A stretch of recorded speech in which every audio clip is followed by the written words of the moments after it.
Dia 20, marcado pelo quê? Dia Mundial da Osteoporose, uma doença que é bem silenciosa.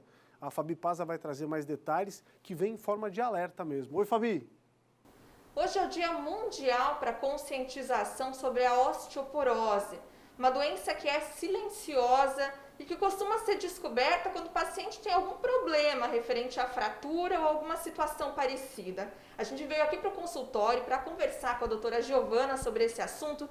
Doutora, bem-vinda ao Balanço Geral. Muita gente ainda tem aquela ideia de que a osteoporose está muito mais relacionada às mulheres. Isso ainda continua sendo observado por vocês nos consultórios? Bom dia aos teus telespectadores, obrigada pela oportunidade.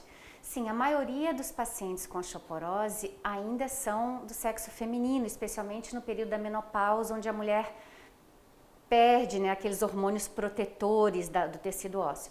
Mas existem outros grupos que a gente precisa dar bastante atenção, por exemplo, pacientes com doenças inflamatórias crônicas, né, têm perda de massa óssea, e pacientes que usam determinados medicamentos associados à perda de massa óssea, por exemplo, corticoide, anticonvulsivantes e anticoagulantes. A gente sabe que essa doença está relacionada realmente à perda de massa óssea. Quando a gente fala de osso, talvez não se imagine como prevenir ou como tornar essas estruturas mais resistentes. Tem como prevenir isso ao longo da vida? Na verdade, como diz os nossos avós, prevenir sempre é o melhor remédio, né? E assim, a gente chama muita atenção dos pais para darem atenção, uma atenção especial aos filhos. A gente precisa construir uma poupança de osso no decorrer da vida, né? Claro, se nós temos um paciente adulto que não teve essa poupança, é claro que a gente vai tentar reverter esse processo e dar um incremento, mas o ideal é que a gente previna a osteoporose desde a infância, né? Com uma alimentação saudável. Então, diminuir de forma importante o consumo dos alimentos ultraprocessados, né, que são muito comuns hoje em dia, abrir pacote, né, tudo muito processado, e botar as crianças para brincar, né, brincar, correr, não ficar tanto na frente de videogame, né. Eu sei que é difícil nesse período em que a gente está vivendo, mas pelo menos a alimentação a gente pode dar uma atenção.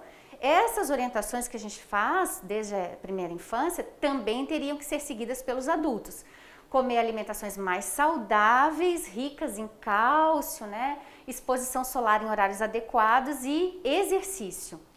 Para quem já está naquela fase da vida que tem que ligar o botãozinho de alerta, já passou aí dos 40, 50 anos, tem algum sinal que a gente pode observar no nosso corpo, alguma dor, ou é uma doença realmente que ela é silenciosa e que a gente precisa estar atento de repente numa consulta de rotina, num exame de rotina? Então, a osteoporose, ela é uma doença assintomática, né?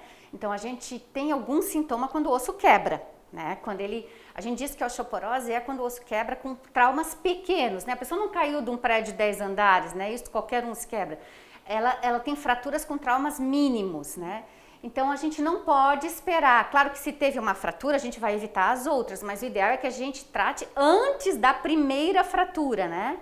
Então, sim, é uma doença que precisa de acompanhamento médico, de suspeita, solicitar os exames para diagnóstico, de preferência antes da primeira fratura. Depois da primeira fratura, aí, na verdade, né, já está feito o diagnóstico. Muitíssimo obrigada, doutora, pelos esclarecimentos. É sempre importante a gente reforçar essa história da prevenção, né? A gente está falando de uma doença que normalmente ela é descoberta pela pessoa já numa idade mais avançada, mas que pode ser prevenida ali, como a doutora falou, desde a primeira infância. Então, fica aí o recado e uma oportunidade nesse Dia Mundial do combate para atenção em relação à osteoporose, já pensar nisso, né, em hábitos saudáveis. Polito, eu volto contigo no estúdio.